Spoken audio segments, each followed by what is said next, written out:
네, 하나님 말씀 보겠습니다. 하나님께서 우리에게 주시는 말씀은 요한계시록 16장 말씀입니다. 요한계시록 16장 1절로 21절까지 말씀. 제가 먼저 한 절 읽고 한 절씩 교독하도록 하겠습니다. 요한계시록 16장 1절부터 21절까지 말씀. 제가 먼저 한 절 읽고 한 절씩 교독하겠습니다. 또 내가 들으니 성전에서 큰 음성이 나서 일곱 천사에게 말하되 너희는 가서 하나님의 진노의 일곱 대접을 땅에 쏟으라 하더라.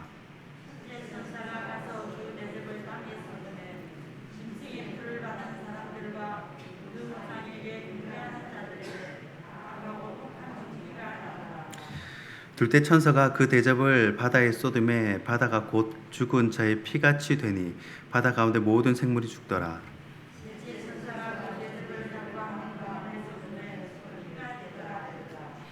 내가 들으니 물을 차지한 천사가 이르되 전에도 계셨고 지금도 계신 거룩하신 이여 이렇게 심판하시니 의로우시도다.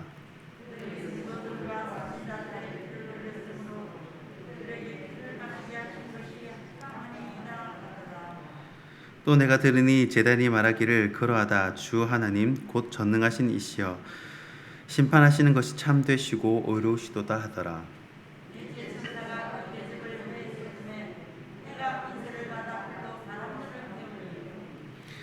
사람들을 크게 태움에 태워진지라 이 재앙들을 행하는 권세를 가지신 하나님의 이름을 비방하며 또 회개하지 아니하고 주께 영광을 돌리지 아니하더라.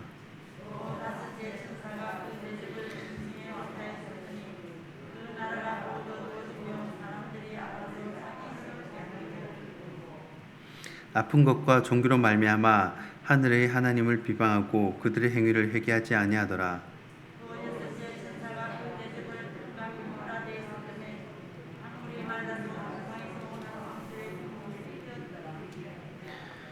또 내가 봄에 개구리 같은 새 더러운 영이 용의 입과 짐승의 입과 거짓 선지자의 입에서 나오니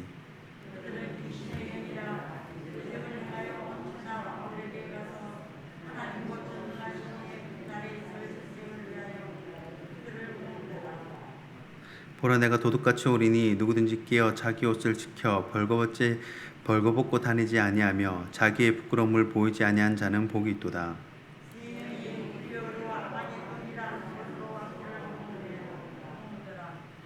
일곱째 천사가 그 대접을 공중에 쏟음에 큰 음성이 성전에서 보좌로부터 나서 이르되 되었다 하시니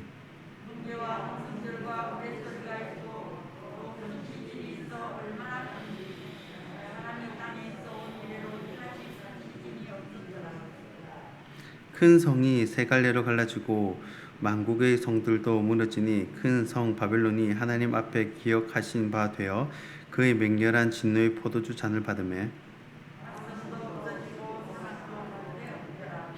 함께 읽겠습니다.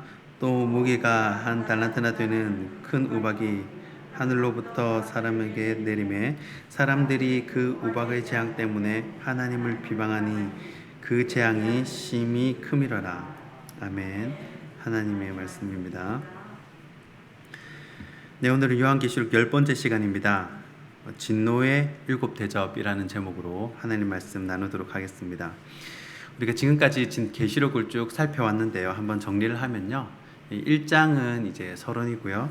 2장과 3장은 일곱 교회, 에서, 버두, 사빌라 이렇게 외웠죠. 그래서 이 일곱 교회에 대한 칭찬과 책망이 들어가 있습니다.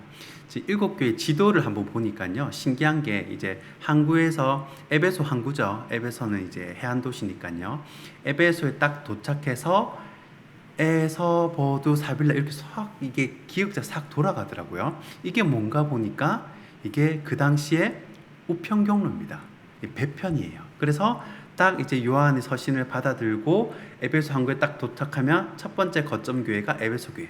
그리고 에서 서머나 교회, 버가모 이렇게 탁탁탁 돌아가는 거예요. 이게 우편 경로였다는 겁니다. 그래서 그 일곱 교회에 대한 칭찬과 책망이 2장과 3장에 들어가 있습니다. 그래서 이 땅의 교회에서 일어나고 있는 일들을 기록한 거죠. 그리고 4장과 5장은 하늘의 예배. 자, 이 땅에서 이런 박해를 받고 있을 때 과연 하늘에서는 어떤 일이 일어나고 있나? 과연 우리가 이렇게 박해받고 힘들고 있는데 과연 하나님은 이 하늘에서 어떤 일이 벌어지고 있나를 이 4장과 5장에서 보여주고 있습니다. 그리고 6장부터 16장까지가 이제 4개의 사이클이 돌아갑니다. 첫 번째 사이클은 7개의 그 이스라엘 그 공동 목초지, 공동우리라고 그러죠. 거기에 이제 양들 구분하는 방법을 지난번에 설명을 드렸습니다. 자기 양을 구분하기 위해서 인을 친다고 했습니다. 표시를 한다고 그랬죠. 그래서 이 7개의 인은 사도 요한 당시에 이제 도미티안의 박해를 묵시문학적으로 표현한 것을 말합니다. 그러니까 그리스도인들이 겪은 박해를 생각하시면 됩니다. 그리고 두 번째는 7 나팔입니다. 자, 7 나팔들은 이 성도들의 기도에 대한 하나님의 응답입니다. 다시 말하면 하나님의 백성을 괴롭히는 이 존재에 대한 하나님의 징계를 말합니다. 자, 그리고 세 번째는 예언적 계시에 대한 설명이 나옵니다. 7개의 표적이 나오는데 7개의 표적은 다시 옛날로 돌아가서 왜 우리가 고난을 당하는가, 왜 우리 교회가 고난을 당하는가, 그리고 그 박해를 가는 자들을 하나님께서 어떻게 하실 것인가에 대한 기록이 나와 있습니다. 그리고 네 번째가 7 대접입니다. 7 대접은요, 제일 마지막 때 예수님의 재림 때에 있을 재앙을 말하는 것입니다. 자, 이것이 요한계시록 6장부터 16장까지의 이제 사이클인데, 제가 다른 목사님들 설교집을 쭉 보니까 대부분 이제 다른 분들은 이제 세 사이클로 이렇게 나누어 놓으셨습니다. 그래서 7인, 7 나팔, 7 대접 이렇게 나누어 놓으셨어요. 그런데 그것을 나누는 것은 나누는 사람의 마음이라서 큰 틀만 벗어나지 않으면 상관이 없습니다. 예를 들어서 제가 구약 개론을 예전에 이제 설명을 드릴 때 구약 시대를 나눌 때 처음부터 이제 역사 전 선사 시대, 그다음에 족장 시대, 사사 시대, 왕국 시대, 포로기 시대 이렇게 쭉 나누지 않습니까? 그런데 어떤 분들은 이 왕국 시대를 나는 분열 통일 왕국 시대와 그다음에 분열 왕국 시대로 이렇게 나누고 싶다. 그렇게 해서 시대를 더 나누는 분이 있습니다. 그리고 그걸 더 쪼개가지고 다윗이 처음부터 완전한 통일 왕국을 만든 건 아니잖아요. 그래서 남유다만 만들었잖아요. 그걸 또 쪼개는 분도 계세요. 그리고 포로기 시대도 마찬가지인데 그 포로기 시대만 이제 탁 두는 것이 아니라 포로기 시대와 포로기환 시대를 그렇게 또 나누는 분이 계십니다. 그거는 나누는 단체나 나누는 분마다 다 달라요. 어성경 하신 분은 거기서 나누는 그게 다 다를 거고요. 또 다른 단체는 또 다르게 다 나눌 겁니다. 이건 성경을 나누는 사람의 마음이에요. 어떤 기준만 가지고 있으면요. 그래서 구약을 10시대로 나누는 사람이 있고 또 12시대로 나누는 사람이 있고 더 자세하게 13시대로 나누는 사람도 있습니다. 오늘 본문 16장으로 돌아오면요. 이 7개의 대접 재앙을 보면 이제 땅과 바다와 강, 해, 공중 모든 부분에 이 끔찍한 재앙이 이른 것을 알 수가 있습니다. 그런데 그 재앙의 대상들이 중요하잖아요. 재앙의 대상들. 우리는 이제 이거 무서워하는 이유가 말세가 되면 우리가 이런 것을 당할까, 그것을 걱정하는 것이잖아요. 그런데 그 재앙의 대상들은 그리스도인들이 아니에요. 16장 2절에 보시면 우상에게 경배하는 자들에게라고 이 대상이 정해져 있습니다. 그리고 6절 말씀에도 그들이 성도들과 선지자들의 피를 흘렸으므로라고 기록된 걸 봐서는 이 그리스도인들을 박해한 핍박자들이 그 재앙의 대상자임을 알 수가 있습니다. 또 9절에도 하나님의 이름을 비방하며 또 회개하지 아니하고 주께 영광을 돌리지 아니하더라라고 기록하는데, 이렇게 재앙이 와도 이 불신자들은 돌이키지 않는다는 것입니다. 그걸 보여주는 것이죠. 10절 말씀에도 하늘의 하나님을 비방하고 그들의 행위를 회개하지 아니하더라. 자, 모두 하나님께 속한 자, 이 하나님께 인친 자가 아니라 나는 하나님께 속했습니다. 딱 속했으면 이게 딱 인친 자가 아니라 오히려 성도들을 박해한 이 박해자들, 이 불신자들이 이 재앙의 대상임을 알 수가 있습니다. 특별히 조심해야 할 부분은 13절 말씀입니다. 계시록 16장 13절 보시면요. 또 내가 봄에 개구리 같은 새 더러운 영이 용의 입과 짐승의 입과 거짓 선지자의 입에서 나오니 라고 되어 있죠. 자, 여기에 더러운 영이 나오는데, 자, 세 부류가 뭐죠? 용과 짐승과 거짓 선지자입니다. 이렇게 세 부류가 나옵니다. 이게 이제 3종 세트입니다. 하나님의 실제에 대한 사탄의 모방, 비슷하게 따라하는 것입니다. 자, 계시록 1장 4절 5절. 계시록 1장 4절 5절에 보면 이제 성부, 성자, 성령 삼위일체가 나오는데, 여기서는 이 사단이 어떻게 따라하냐면 용과 짐승과 거짓 선지자입니다. 용과 짐승과 거짓 선지자. 자, 용은 성경 자체에서 해석을 해주죠. 사단을 말하고, 이제 용이 짐승에게 권세를 줍니다. 이제 황제, 권세자가 힘을 주고 거기에 거짓 선지자까지 합세를 해가지고 이제 많은 사람들을 미혹해 하는 것입니다. 자, 정리를 해보면요, 이 일곱 대접은 이 첫 번째 이제 종기가 나고요, 그렇죠? 그리고 두 번째가 3절이죠. 바다가 피가 되고 생물들이 막 죽어갑니다. 그리고 세 번째가 성도들이 흘렸던 피, 받았던 박해를 말하겠죠. 그 피를 마시게 합니다. 그리고 네 번째는 이 대접이 이제 해에다 쏟아지죠. 그렇게 뜨거운 열기가 옵니다. 그 열기 때문에 다 죽어버리죠. 그리고 다섯 번째가 어둠입니다.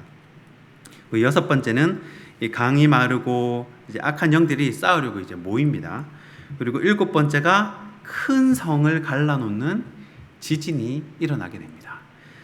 자, 이 일곱 대접 재앙의 대상은요, 우상 경배하는 자, 그리고 성도와 선지자의 피를 흘리게 한 자, 하나님을 비방하고 회개하지 아니하고 하나님께 영광을 돌리지 않은 자들입니다. 자, 그러면 우리 성도들은 뭐 어떻게 해야 되냐? 무엇을 준비해야 되냐? 그 가이드가, 우리가 준비해야 할 가이드가 바로 15절 말씀에 있습니다. 자, 오늘 본문 15절 말씀 우리 한 목소리를 한번 합독하겠습니다. 15절입니다. 시작. 보라, 내가 도둑같이 오리니 누구든지 깨어 자기 옷을 지켜 벌거벗고 다니지 아니하며 자기의 부끄러움을 보이지 아니하는 자는 복이 있도다. 아멘. 자, 이것이 이제 가이드인데 마지막 때는 아무도 모릅니다. 그래서 도둑같이 온다라는 표현을 쓰는 것입니다. 그렇기 때문에 성도들이 할 준비가 뭐냐? 첫 번째는 깨어 있어야 한다는 것입니다. 영적으로 안일했던 사대교회와 라오디게아 교회를 이제 긴장시키면서 영적으로 깨어 있으라라고 권면을 하는 것입니다. 그리고 이 마지막 때 우리가 해야 할 준비 두 번째는 옷을 입고 있어야 한다는 것입니다. 이제 무장을 하고 있어야 한다는 것이죠. 어제 주일 설교에서 담임 목사님께서 우리 성도들을 이제 정예 부대로 표현해 주셨습니다. 정예 군인들입니다. 정예 군인.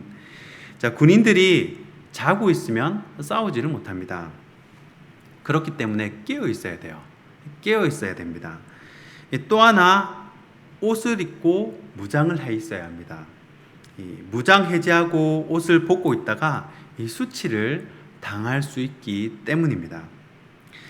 자, 한 가지만 더 보자면요, 우리 16절에 아마겟돈이라고 있는데 아마 많이들 들어보셨을 겁니다. 영화도 있고 무슨 이야기가 많죠. 이 아마겟돈 히브리어로 무깃도라는 말입니다. 이 열왕기하 23장 29절에 보면요, 이 남유다 요시야 왕이요, 무깃도 전투에서 전사를 합니다. 애굽이 아수르 치러 올라가는데 이제 요시야가 가로막는 거예요. 그래가지고 바로 왕 느고에 의해서 죽임을 당합니다. 이 무깃도는 전투하기 좋은 굉장히 넓은 평야지대입니다. 그래서 이 사도 요한이 본 환상 속의 이 무깃도는 이 아마겟돈이죠. 아마 전 지구적인 이 전투지대를 상징한다고 볼 수 있습니다. 자, 말씀을 정리하겠습니다. 이 마지막 일곱 대접 재앙의 대상은요, 그리스도인들을 박해하고 또 우상 숭배한 자들, 회개하지 않은 자들이 대상입니다. 마치 애굽의 재앙이 이스라엘 백성들을 넘어가서 유월절이라 그러죠. 넘어가가지고 애굽인들에게 미쳤던 것처럼 일곱 대접 재앙도 그리할 것이라 기록을 합니다. 그러면 성도들은 가만히 있으면 되냐? 그렇지가 않죠. 영적으로 깨어 있어야 합니다. 이 사대교회나 라오디게아 교회처럼 이 영적 나태함으로 책망받는 일이 없어야 하겠습니다. 그리고 옷을 입어야 합니다. 자신의 옷을 입어야 합니다. 한마디로 준비가 되어 있어야 한다는 것입니다. 자, 이 모든 일들을 미리 듣고 준비한 자들에게는 평안이 있습니다. 여유가 있고요. 확신이 있습니다. 이 계속되는 이 재앙 이야기로 이 이야기 때문에 이 마음에 두려운 것이 아니라 오히려 영적인 각성의 계기가 되고 또 깨어 준비할 수 있는 저와 여러분이 되길 주님의 이름으로 축원합니다. 기도하겠습니다.